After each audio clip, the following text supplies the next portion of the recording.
Hello friends, नमस्कार दोस्तों। मैं Gopal Sharma dot motivational channel से आज एक ऐसे नए सब्जेक्ट के साथ आया हूँ जिसका मकान बनाने के लिए बहुत ज़रूरत पड़ती है। और आप पूछेंगे क्या चीज़ है वो, उसको मैं बात करने जा रहा हूँ वास्तु के लिए। वास्तु का बहुत ज़रूरत पड़ती है हम लोगों को मकान बनाने के लिए, अगर आप कोई घर बनाने जा रहे हैं। तो आज हमारे हरिद्वार के अंदर बिल्कुल हरकी पैड़ी के नज़दीक ही आपका वो अपना ऑफिस भी है, लेकिन आप वर्ल्ड फेमस समय श्री गिरीन भारती जी, आज हम इनका इंटरव्यू लेंगे। वास्तु के एक्सपर्ट हैं ये और 30-32 साल से ये वास्तु में वर्क कर रहे हैं। और इनके क्लाइंटेज जो है बॉम्बे से लेकर फिल्म इंडस्ट्री से लेकर बेंगलोर, चेन्नई और जयपुर, दिल्ली और यूपी वगैरह में, और इसके अलावा एब्रोड वगैरह में आपके क्लाइंट जो हैं विदेशी लोग बहुत हैं, इनको बहुत मानते हैं। और मेरे घर का भी आपने वास्तु का चेक किया था, उसी के अकॉर्डिंग मैंने काम किया। तो अभी समय बर्बाद ना करते हुए हम आगे बात करते हैं। हम गिरीन जी से बात करेंगे। गिरीन जी नमस्कार। नमस्कार। गिरीन जी, आपका बहुत नाम सुना है और वास्तु का जो है अवेयरनेस हमको आगे करनी, क्योंकि ग्रामीण क्षेत्र में वास्तु के बारे में कम जानते हैं लोग, लेकिन जो पढ़े लिखे लोग हैं, बहुत अच्छी जेंट्री है, वो सब वास्तु के बारे में अब जानने लगी है। जी। पहले हमें भी नहीं पता होता था वास्तु है क्या। तो आज इतना अच्छा मौका है अवेयर करने का पब्लिक को कि आप जैसा विद्वान व्यक्ति हमारे सामने हैं और हमें आपका इंटरव्यू लेने का मौका मिला है। आपका स्वागत करते हुए मैं स्टार्ट करता हूँ। कुछ क्वेश्चन है मेरे जी। ताकि पब्लिक को जानकारी मिले। हर आदमी को अपना घर बनाने की जरूरत पड़ती है, आशियाना बनाना पड़ता है। तो उसी के रिगार्डिंग मैं पूछना चाहूँगा, वास्तु होता क्या है, किसको बोलते हैं वास्तु का, और इसका इम्पैक्ट क्या है? देखिए, बहुत सरल शब्दों में अगर मैं कहूँ तो ये कहा जाता है कि जो पूरा विश्व है वो पंच तत्वों से मिलकर बना है। तो ये जो पंच तत्व हैं, ये जो 5 एलिमेंट्स हैं, इनका जो कॉम्बिनेशन है जी, वो ही सारा का सारा वास्तु के अंदर आता है। आप ऐसे समझिए कि पंच तत्व रिफ्लेक्ट किस तरह से होते हैं। सबसे पहले तो पंच तत्व अपने आप में हो गए कि अगर कहीं पे आपके घर में जहाँ पर किचन है, जहाँ पर आपकी गैस जलती है, वो फायर एलिमेंट है। जहाँ पर आपने पानी का स्थान बनाया है वो वाटर एलिमेंट है। जहाँ आपने ओपन स्पेस छोड़ दिया वो आपका स्पेस एलिमेंट हो गया। जहाँ पर आपने प्लांट्स लगा दिए वो एयर एलिमेंट हो गया। और जहाँ पर आपने स्टोरेज बना दी, कोई हैवी सामान रखा, वो आपका अर्थ एलिमेंट हो गया। तो ये पंच तत्व अपने आप में हो गए। इसके बाद कलर्स के रूप में रिप्रेजेंट होते हैं। इसके बाद इनकी शेप्स होती हैं, इनके मेटल्स होते हैं। तो इन सारी चीजों का परम्यूटेशन कॉम्बिनेशन वास्तु कहलाता है। इसके अलावा 32 एंट्रेंस, 16 डायरेक्शन और 45 देवताज यानी एनर्जी फील्ड, इन सबको मिला जुला कर जो एक परम अवस्था आती है जिसमें आप एक ऐसा घर बनाते हैं जो आपको हर तरीके से ग्रोथ देता है और मन की शांति देता है, आपको हेल्दी रखता है, उसको वास्तु कहते हैं। यानी कि ये कहना चाहिए हेल्थ से भी रिलेटेड है ये। जी, 100%। आपने तो बहुत अच्छा जवाब दिया है इसका। और अगला क्वेश्चन मेरा ये है कि आपने वैसे बता दिया, लेकिन मैं चाहूँगा थोड़ा सा विस्तार से बताएं। जब हम लोग अपना नक्शा पास करा रहे होते हैं विकास प्राधिकरण में या नगर निगम या एमसीडी में, जहाँ भी हम नक्शा पास कराते हैं, क्या हमें वास्तु को दिखाना चाहिए? वास्तु से मतलब जो आर्किटेक्ट बना रहा है उससे वास्तु से संपर्क करके ही नक्शा बनाना चाहिए? और हमें क्या ध्यान रखना चाहिए मकान बनाते समय? हमें क्या क्या बातों का ध्यान रखना चाहिए? देखिए, बिल्कुल सही बात है कि जब आप इससे अच्छा तो कुछ भी नहीं है कि जिस समय आप अपने माइंड में प्लान करते हैं कि हमको एक घर बनाना है, उसके बाद आप आर्किटेक्ट से जाकर बैठते हैं। तो हमारे जो 90% क्लाइंट्स हैं वो उसी समय हमको हायर करते हैं। हम लोग आर्किटेक्ट के साथ बैठते हैं और वहाँ पर आपके नीड के हिसाब से जो भी वो पहला नक्शा बनाता है उसके अंदर हम लोग चेंजेस कर देते हैं कि वास्तु के हिसाब से टॉयलेट्स इधर आने चाहिए, किचन आपकी इधर आनी चाहिए, एंट्रेंस यहाँ पर होनी चाहिए। इसके अलावा मैं थोड़ा सा और डीपर जाऊंगा कि खाली वास्तु के नियम तो अपने आप में है ही, लेकिन हम लोग क्लाइंट की कुंडली को भी देखते हैं, यानी हम एस्ट्रोलॉजी को भी उसके अंदर मिला देते हैं। बहुत उससे क्या है कि इंडिविजुअल रूप से किसी एक इंसान के लिए जो एक चीज ठीक नहीं थी वो दूसरे के लिए ठीक हो सकती है। जो दूसरे के लिए ठीक थी वो हो सकता है इनके लिए ठीक ना हो, तो वो बहुत इंडिविजुअल रूप में हमको पता चल जाता है कि यहाँ की वास्तु किस तरह से हमको डिजाइन करनी है, कैसे हमको आर्किटेक्ट को बताना है, फिर वो अपने हिसाब से नक्शे पास कराता रहता है। बहुत अच्छी बात है। और हमें पहले ही ध्यान रखना चाहिए हमारा किचन कहाँ होना चाहिए, बाथरूम कहाँ होना चाहिए, हमारा पूजा घर कहाँ होना चाहिए, बेडरूम किस कोण में होना चाहिए, ताकि हम लोग सुखी जीवन अपना व्यतीत कर सकें और हेल्दी रह सकें। इसके साथ एक क्वेश्चन जुड़ा हुआ है। अभी तो हम नए मकान की बात कर रहे हैं, नया हम कोई बिल्डिंग बना रहे हैं। क्या मैं आपसे पूछना चाहूँगा, क्या ये रेजिडेंशियल के साथ साथ जो कमर्शियल बिल्डिंग बनती है उनके साथ भी वास्तु का कुछ अटैचमेंट है? जी बिल्कुल अटैचमेंट है। बिल्डिंग मात्र अपने आप में वास्तु के हिसाब से होनी चाहिए। वो कोई स्कूल भी हो सकता है, वो हॉस्पिटल हो सकता है, वो कोई ऑफिस हो सकता है, वो कोई मॉल हो सकता है, घर तो है ही।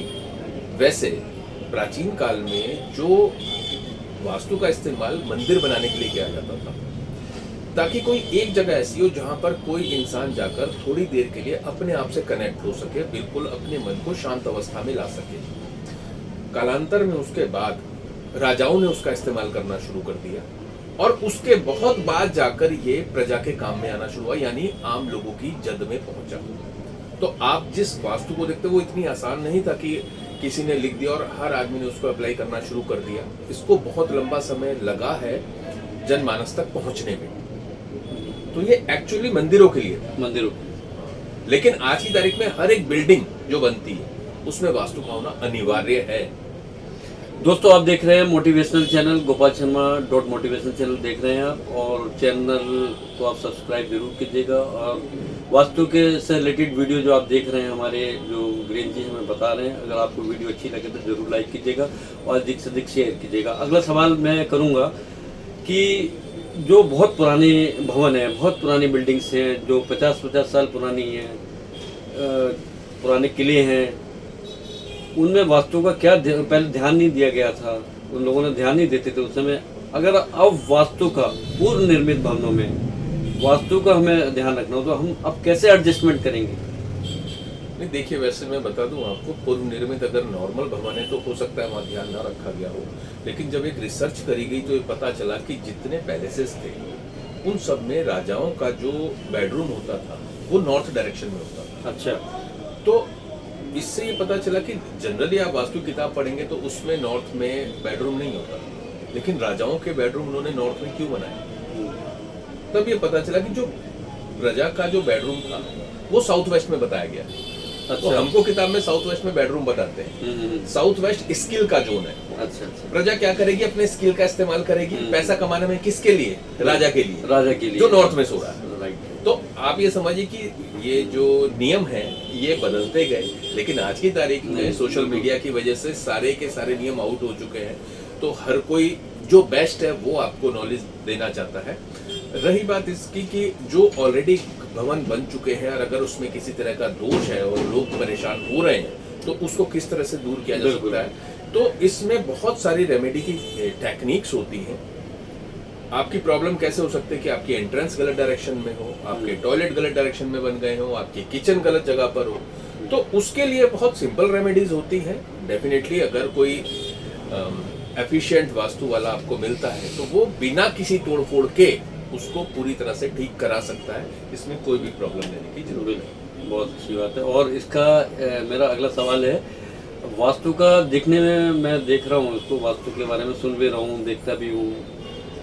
आई थिंक मुझे लगता है ये ज्योतिष से रिलेटेड है कुछ। क्या ये ज्योतिष से रिलेटेड है? जी, मैंने अभी जैसे आपको बताया था कि हम लोग कुंडली देखते हैं किसी घर को डिजाइन करते हुए।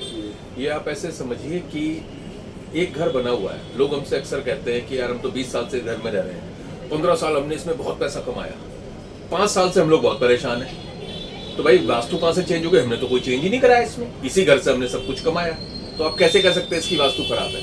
तो इसके लिए जो नियम है वो यही है कि जो भी आपने वास्तु की हुई है वो आपकी होरोस्कोप के हिसाब से चलती है। अच्छा, अगर आपकी महादशा बदल गई तो आपके प्लेनेटरी पोजीशन चेंज हो गई, तो वो जो दोष थे वो आपको अब प्रॉब्लम देने शुरू कर देंगे जो आज तक नहीं दे रहे थे जी। तो ये एक बहुत अच्छा क्वेश्चन है और इसके हिसाब से हम लोगों ने बहुत ही सारे घर इस तरह से हमने रेक्टिफाई करें और हमेशा पॉजिटिव रिजल्ट आता है। कि जहां पर भी आदमी ये कोई सोचते हैं कि यार हम इसी घर में 10 साल तक ठीक थे, इसके बाद हाँ, हमको प्रॉब्लम आई बिल्कुल, है, बिल्कुल। तो वो प्रॉब्लम उनके एस्ट्रोलॉजिकली आई है, उनकी कोई दशा बदली है जिसकी वजह से अब वो घर उनको सपोर्ट नहीं कर रहा है। अच्छा अच्छा। तो अगर हम उसके हिसाब से उसको मैनेज करते हैं तो वास्तु बिल्कुल ठीक हो जाती है। तो क्या वास्तु जो है, जैसे हम लोग कहते हैं ना, शनिवार के अंदर ब्लैक पहनेंगे और फ्राइडे में दूसरा कलर पहनेंगे, मंडे में और कोई कलर है या ट्यूसडे में और कोई कलर, तो कपड़ों का तो मैं सुनता था, क्या जो हमारे बेडरूम है, ड्राइंग रूम है, और भी बेडरूम होते हैं, स्टडी रूम है, पूजा घर है, क्या उसमें रंगों का कोई महत्व है इसमें कलर का? देखिए, मैंने शुरू में बताया था कि जो 5 एलिमेंट्स है हाँ, वो कलर्स में भी रिप्रेजेंट होते हैं। हमारे वाटर एलिमेंट का कलर ब्लू और ब्लैक है, फायर का कलर रेड है, अर्थ एलिमेंट येलो कलर है, एयर एलिमेंट ग्रीन कलर है, और स्पेस एलिमेंट ब्लैक और ग्रे है जी, और वाइट है।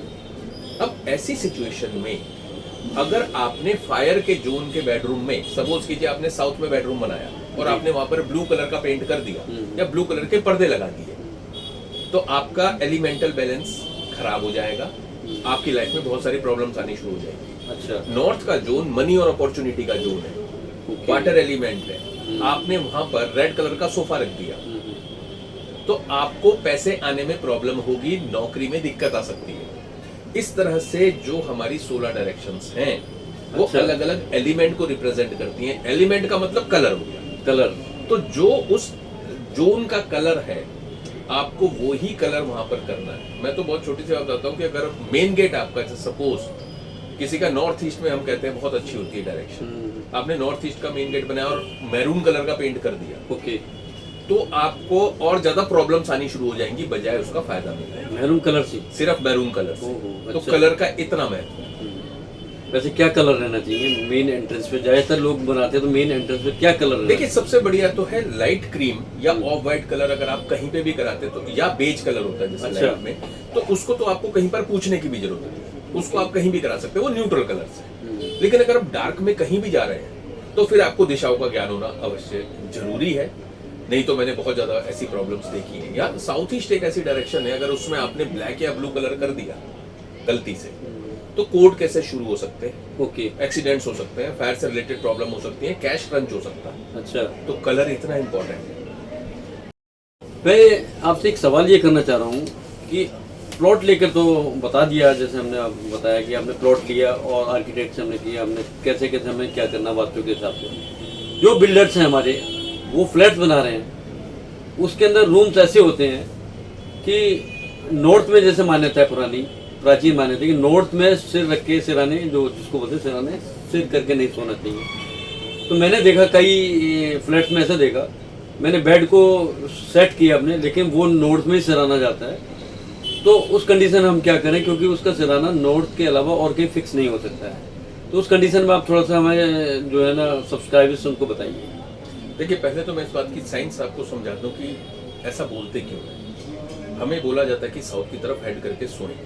हमारी जो बॉडी है वो एक मैग्नेट की तरह से काम करती है, और जिसमें जो हमारा हेड है वो नॉर्थ है, जो हमारे पैर है वो साउथ है। आप जानते हैं हमारे ब्लड के अंदर आयरन भी रहता है। अगर मैं आपको 2 मैग्नेट दूं और सेम पोल को बोलूं एक दूसरे के पास लाओ, तो वो रिपेल करते हैं, बिल्कुल दूर को भागते हैं। ऐसे अगर हम नॉर्थ की तरफ जब सर करके सोते हैं तो हमारा नॉर्थ और नॉर्थ पोल मिलते हैं, और हमारी बॉडी के अंदर जो ब्लड सर्कुलेशन है वो प्रॉपर नहीं रह पाता। इसीलिए कहा जाता है कि आप अगर साउथ की तरफ हेड करके सोएंगे तो हमारी बॉडी बिल्कुल प्रॉपर वे में फंक्शनिंग करती है। ओके, तो ये घरों के साथ साथ हीलिंग प्रॉपर्टीज इसकी बहुत ज्यादा है। तो हॉस्पिटल्स में खास तौर पे ऐसा होना चाहिए कि अगर आपने बेड की पोजीशन ऐसे रखी कि हेड साइड आपका साउथ में गया जी, तो हीलिंग बहुत अच्छी रहती है। अच्छा, और आपने जो मेरे से उपाय पूछा कि ऐसी कंडीशन में आप एक ही काम कर सकते हैं कि आप अपनी हेड साइड को चेंज कर लें और बाकी चीजें वैसी ही रहने दें। ओके, ये बहुत अच्छी बात बताई है। और पुराने ज़माने में भी लगता है कि वैज्ञानिक आधार थे हर चीज़ों के पीछे, जी, तभी वो लोग कहते थे, उनको नॉलेज थी। लेकिन ज़्यादा अब अवेयरनेस और ज़्यादा हो गई है, और ये बहुत अच्छी चीज़ आपने मुझे बताई है। मैं चाहूँगा, ये फर्स्ट एपिसोड है मेरा आपके वास्तु को लेकर, अगला एपिसोड मैं बनाऊँगा। लेकिन दूसरा एपिसोड बनाने से पहले एक अंतिम प्रश्न मेरा है कि आप मेरे सब्सक्राइबर्स को क्या मैसेज देना चाहेंगे? जी, मैं यही मैसेज देना चाहूँगा कि जब भी आप अपना कोई घर बनाते हैं तो मैं एक बहुत छोटी सी टिप देता हूँ कि आप 3 डायरेक्शंस का ध्यान रखें, नॉर्थ ईस्ट, ब्रह्म स्थान और साउथ वेस्ट। अगर आप कोई भी नया घर बनाते हैं तो कोशिश करें इन तीनों डायरेक्शंस में ना तो कोई टॉयलेट दें और ना ही किचन बनाएं। अगर आपने इतना भी ख्याल कर लिया तो आपका घर काफ़ी हद तक वास्तु सम्मत हो जाएगा। बहुत अच्छा लगा आपसे मिलकर, और आपने बहुत ही अच्छे मतलब हमारे बातों के जो जवाब दिए, प्रश्नों के जवाब दिए हैं, और मुझे आशा है हमारे जो सब्सक्राइबर्स हैं उनको फ़ायदा होगा इस वीडियो को देखकर। डेफिनेटली। और आपने अपना कीमती समय दिया। मैं आपसे इजाज़त लेते हुए अपने श्रोतागण से और अपने सब्सक्राइबर से इजाज़त लूँगा, और नेक्स्ट वीडियो में फिर वेट करूँगा किसी नए एपिसोड के साथ। तब तक के लिए इजाज़त दीजिए दोस्तों, नमस्कार।